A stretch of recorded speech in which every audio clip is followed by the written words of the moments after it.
After 1974, the rules of retirement changed, and suddenly it forced E's and S's into the I quadrant with no financial education, and they started to put their money into these retirement plans. And suddenly, voila, a whole new industry was born called financial planners.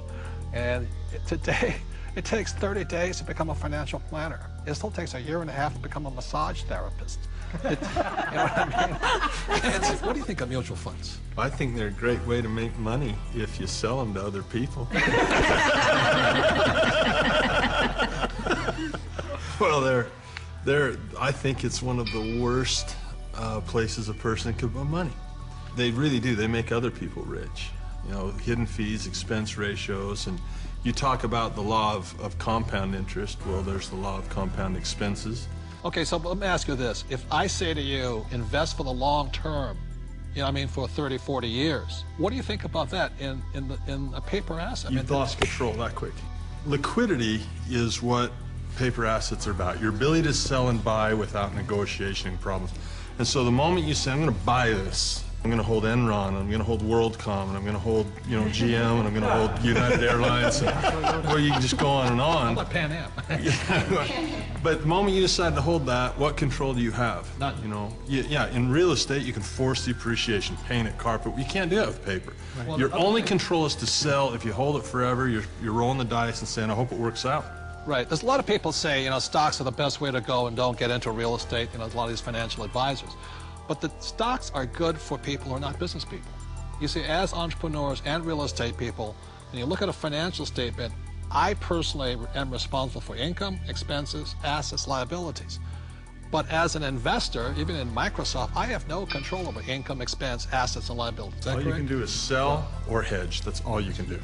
Well, that's right. And what makes it worse is that you take those paper assets that you don't have control over because you invest in the long term, and then you put them into a 401k, so you have even less control, because once they're in that 401k, you can't take them out.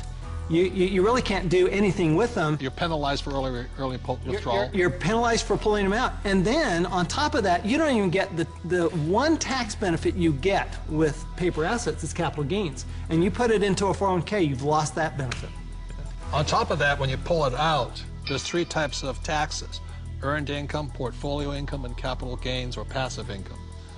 And savings and mutual funds, what are they taxed at? Well, when you pull them out, when it's going through a 401k, they're all taxed at that highest ordinary income rate.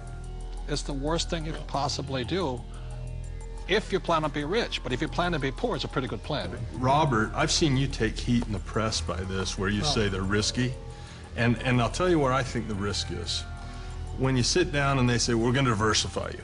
You know, that way if one company goes down, you got all these other companies to buoy you up. And that's fine for a non-systematic type thing, but a system-wide problem, it does not protect us if the system breaks down. Because it's not diversification. Yeah, it's more fragile now than I think it ever has before. And I think these people saying, well, I'm well diversified. They're not well diversified. You diversify across asset classes, not just in bunches of stocks, in my opinion anyway. So the problem here with diversification, it doesn't protect you from a crash. Right. And it's not diversification anyway, and Buffett does not, Warren Buffett, the world's greatest investor, reportedly, says diversification is something like it's protection from ignorance. Right. But it's ignorance from both the person selling you the plan as well as you who invest in the plan. But this is the biggest thing that really bugs me. When Kenny and I buy real estate, we always buy insurance, don't we? Yeah. And then when we drive a car, we have insurance. Right? Is there insurance for mutual funds? Well, not for the average person. No. I mean, is there insurance on your 401k that what you put in will be there when you retire? And which is more likely to burn down in the next 5 years, your home or your 401k? And I'll say it again. We all drive cars with insurance, hopefully. We have houses with insurance. When we buy real estate, we have insurance. Our companies have insurance.